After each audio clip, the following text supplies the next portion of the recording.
everybody. How are you? It's Gretchen back with a fourth episode of The Little Giant Things. Oh, gosh, when you hear things in threes, you probably should listen to them. Um, this is about a little word that is probably what I am finding out to be one of the most important words there is. And that is, well, let me back up. I read a story called When Sophie Thinks She Can't by Molly Bang.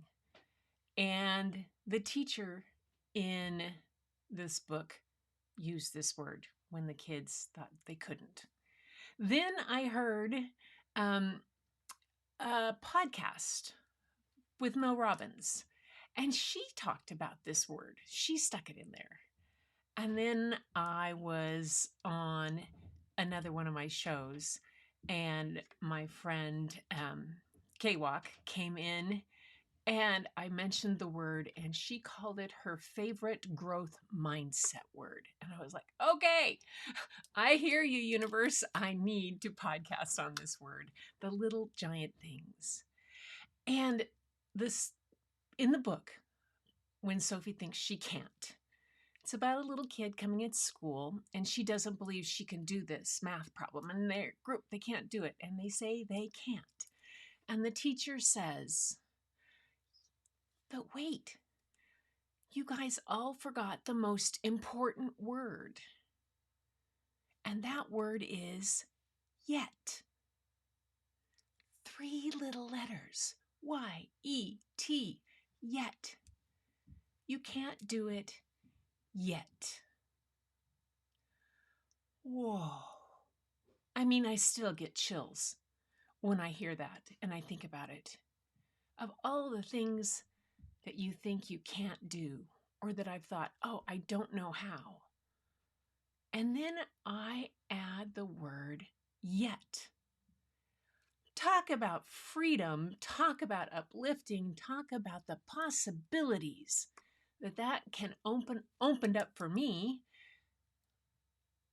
Does it open it up for you? It might. For me, yet is the most important word. And I realized when I was teaching, I used it all the time with my students. And I taught the little kids from kindergarten through third grade. I used that all the time, even when I was teaching older kids in the library. Yet, yeah, it's hard and you haven't got it yet. And then I turned around and I used the same thing with my grandkids. But when I look in the mirror and I say, you're not there yet, or you haven't got it yet,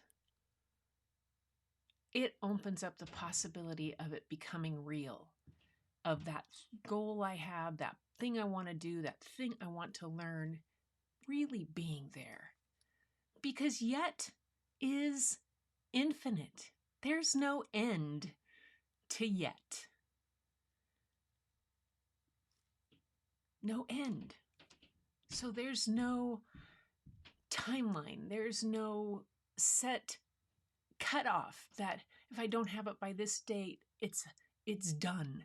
No, it's yet. I hope that this little word becomes a giant word for you like it has for me. It is amazing. So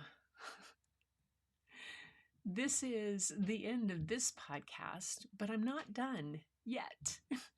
There will be more. It's those things that I listen to that come back to me. This started in a story in the wisdom of children's literature, which, if I think about it, I'll link the YouTube that I did reading that story in the notes, and other parts, maybe if I can find Mel Robbins' podcast where she talked about it. But think about that. Right next to my high five on the mirror, I think I'm going to write the word yet. or on my screen here yet. The possibilities are endless, and that really is a giant thing to me. It's those little giant things that make all the difference. And those three little letters that spell Y-E-T yet are definitely in the category of a little giant thing. That's my thoughts for today. And until next time, everybody, give yourself a high five and then keep looking for the beauty hidden in plain sight. It's all around you.